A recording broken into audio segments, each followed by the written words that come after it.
Da minha relatoria, eu chamo o agravo regimental no ARESP 2015-158. Agravo regimental em agravo em recurso especial, intempestividade da apelação, pedido de reconsideração que não interrompe ou suspende os prazos recursais, ausência de interrupção do prazo para interposição de recursos subsequentes, agravo regimental não conhecido. Sem divergências, decisão unânime. Da minha relatoria, o agravo regimental no ARESP 2.666.044.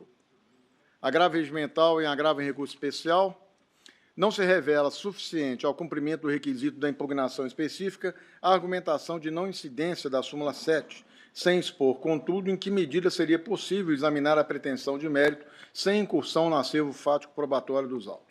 Não houve fundamentação efetivamente concreta a justificar a presença de fundadas suspeitas para abordagem, tendo a busca pessoal sido realizada exclusivamente em decorrência da intuição e impressões subjetivas, intangíveis e não demonstráveis de maneira clara e concreta, apoiadas, por exemplo, exclusivamente no tirocínio policial, o que não se revela seguro o suficiente para amparar o decreto condenatório. Agravo regimental improvido, habeas corpus concedido de ofício nos termos do dispositivo. Ministro Og? Desculpe. Ministro, eu peço licença, caro ministro Sebastião Reis, para aportar aqui algumas ideias a respeito desse fato. E, se alguma coisa me foi útil, se algum aspecto me foi útil no biênio que, para nós, da mesa diretora, encerrou-se semana passada, foi uma análise dos temas a serem objeto de recurso extraordinário. Como se sabe, aqui, nesta Corte, como na maioria das cortes do país, cabe à vice-presidência o exame de admissibilidade de recurso extraordinário. E esse é um tema candente do ponto de vista da discussão entre o Superior Tribunal de Justiça e o Supremo Tribunal Federal. Embora eu não me defina necessariamente como um magistrado alinhado 100% com uma visão positivista do direito, mas penso também que a nossa função aqui, a par da unificação da interpretação da norma infraconstitucional, é também, e por consequência, minimizar as possibilidades de retrabalho. No tema em análise aqui, nós temos a discussão a respeito do que seria fundadas razões para as medidas de abordagem pela autoridade policial. Salvo equívoco, peço desculpas se a análise não estiver absolutamente identificada com a hipótese, porque eu tenho 48 horas apenas de retorno à sexta turma, e isso não foi possível fazer, mesmo com a equipe, uma análise mais detalhada dos processos. Me parece que aqui havia uma ronda normal, policial, numa praça, em que, ao passar num determinado ponto, dois cidadãos, ao verem essa expedição policial, tomaram atitudes, um de fugir, de saírem em algum passo apressado, e, a um certo instante, um correu, salvo equívoco, e o outro, um pouco mais um passo menor, foi logo preso, salvo equívoco, posso estar equivocado. Mas, enfim, é certo que aqui se discute o conceito de fundadas razões numa situação em que a polícia fez uma abordagem de alguém que estava numa praça pública, certa hora da noite, com um gesto reativo a respeito dessa presença da Autoridade de Segurança Pública. Eu disse que me louvo um pouco nas decisões do Supremo, porque tenho aqui comigo duas decisões em que esse tema foi atraído pelo olhar da Suprema Corte. Um, aqui no agravo regimental, no recurso extraordinário, com agravo 1.493.264, São Paulo, sendo o relator o eminente ministro Cristiano Zanin, a dizer: no caso ora em análise, os agentes públicos ao patrulharem via que havia sido apontada aqui por denúncia anônima como ponto de tráfico, depararam-se com o réu que, em atitude suspeita e demonstrando sinais de nervosismo ao avistar os policiais, mudou de direção com a intenção de distanciar-se dos policiais. Na situação descrita, houve fundadas razões para a busca pessoal, que foram devidamente justificadas a posteriori, pois foram encontradas drogas e dinheiro na posse do réu, indicando a situação de flagrante delito. Tenho também aqui comigo o agravo regimental no recurso extraordinário com agravo 1.457.639, Rio Grande do Sul. Relatora, ministra Carmen Lúcia. Redator do acórdão, ministro Alexandre de Moraes, onde se diz: a atitude suspeita do acusado e a fuga ao perceber a presença dos militares que realizavam um patrulhamento de rotina em conhecido ponto de tráfico de drogas evidenciam a existência de justa causa para a revista pessoal, que resultou na apreensão de maconha, cocaína, enfim, revólver, etc, etc, etc. É verdade que o conceito de fundadas razões não é um conceito fechado. Ela obriga ao julgador e também a doutrina a fazer uma análise, depurar da mens legis a medida dessas fundadas razões. Ao meu ver, com a devida licença do eminente ministro Sebastião Reis, parece-me que o conceito aqui, no caso em discussão, cai como uma luva, numa hipótese de fundadas razões, a admitir a revista e a identificação, no caso concreto, de droga que estava a ser portada e, enfim, em poder dos acusados. Eu reitero mais do que o meu convencimento sobre o âmbito do conceito de fundadas razões, por todos, essas duas manifestações do Supremo Tribunal Federal, no sentido de que estamos numa hipótese concreta a resvalar pela situação de ilícito penal. Por essas pobres fundamentações nesse momento, eu peço vênia, peço licença ao eminente ministro relator aqui para dissentir da postura de concessão do habeas corpus de ofício, mantendo a decisão antecedente do improvimento do agravo. Tenho uma leve suspeita, quem sabe até umas fundadas razões que eu posso estar equivocado, mas, por enquanto, é esse o meu pensamento. Senhor presidente, senhores ministros. Excelência, ministro-presidente, questão de fato. Questão de fato, doutor. Sim, excelência. No caso, o agravante, como dito na erudita sentença, pela dona do quiosque, ele estava dentro do quiosque, distante do outro agravado, do outro réu.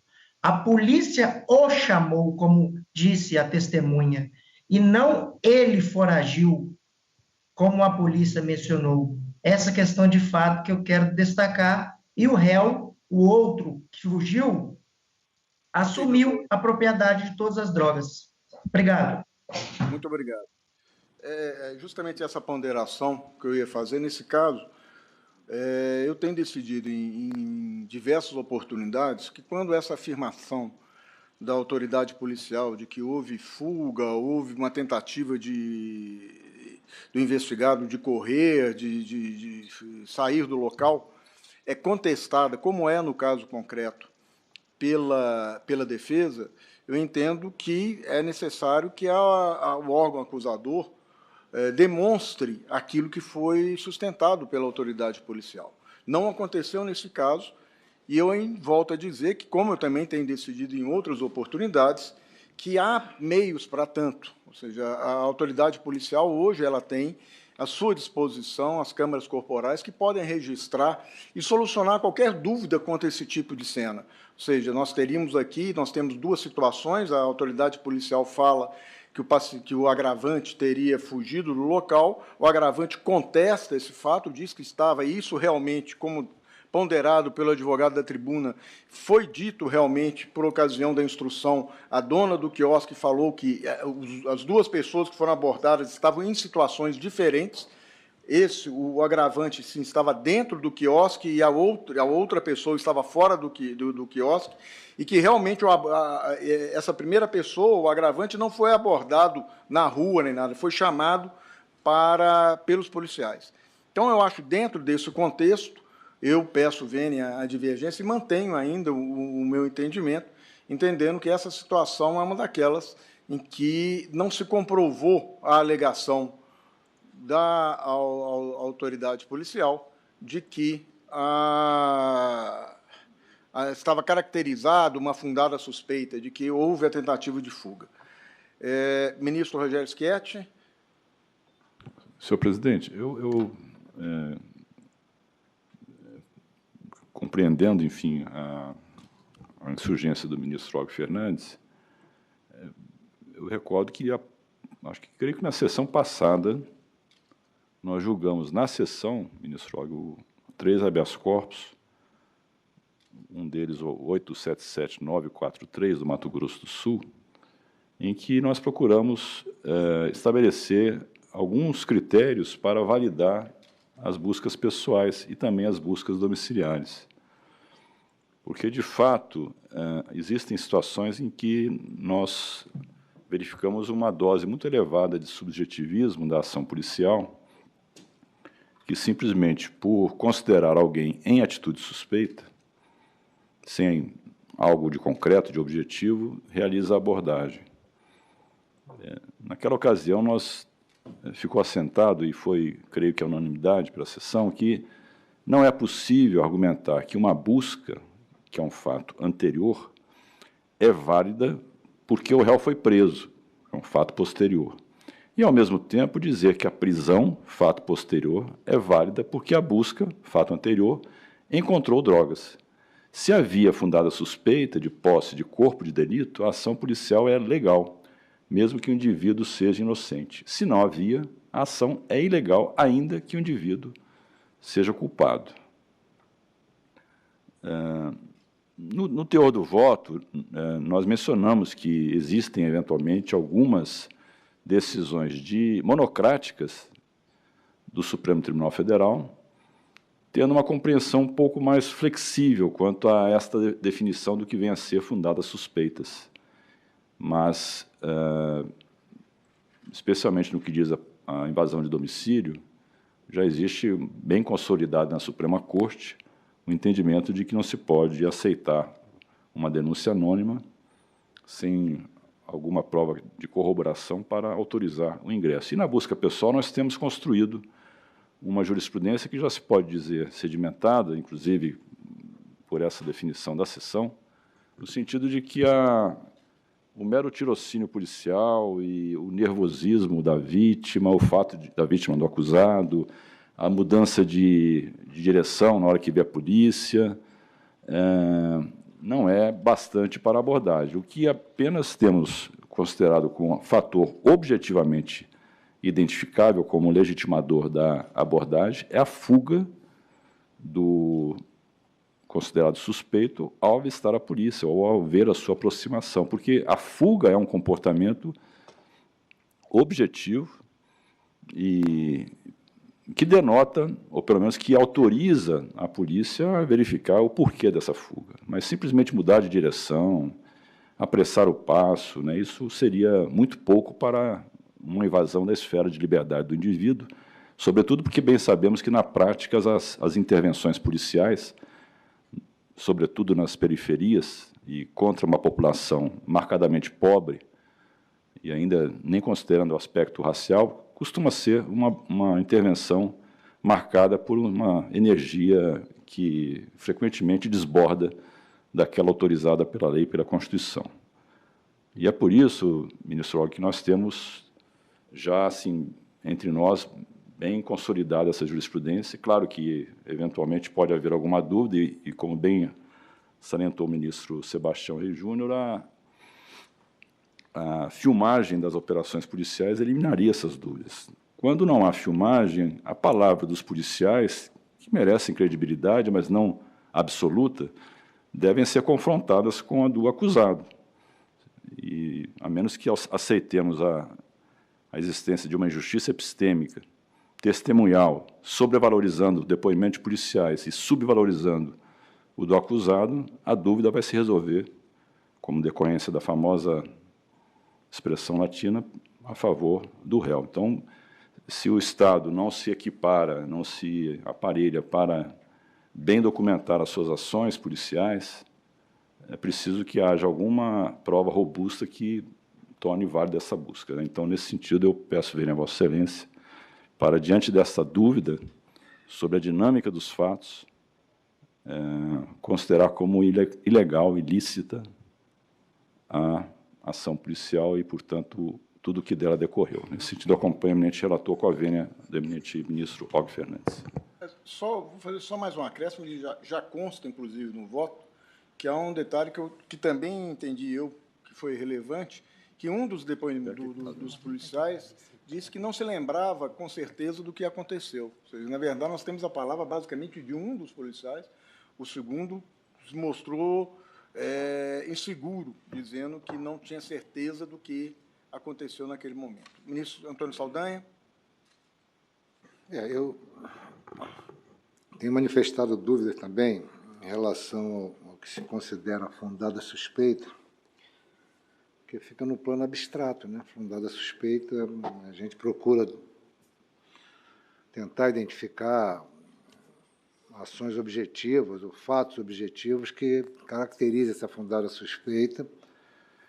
Eu tenho uma visão um pouco mais dilargada da percepção por parte da polícia do que a fundada suspeita, mas, no caso concreto, eu creio que realmente não haveria essa fundada suspeita, já que o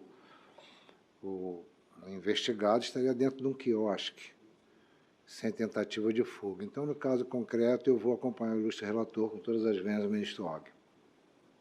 Ministro Otávio Toledo. Senhor presidente, pedindo vênia ao ministro Og Fernandes, cuja a manifestação e os votos são sempre exemplos para todos nós, eu vou pedir vênia para acompanhar Vossa Excelência. Agravo regimental improvido, habeas corpus concedido de ofício nos termos do dispositivo, nos termos do voto do eminente relator, vencido o ministro Og Fernandes, no que se refere ao habeas corpus de ofício, não é, ministro?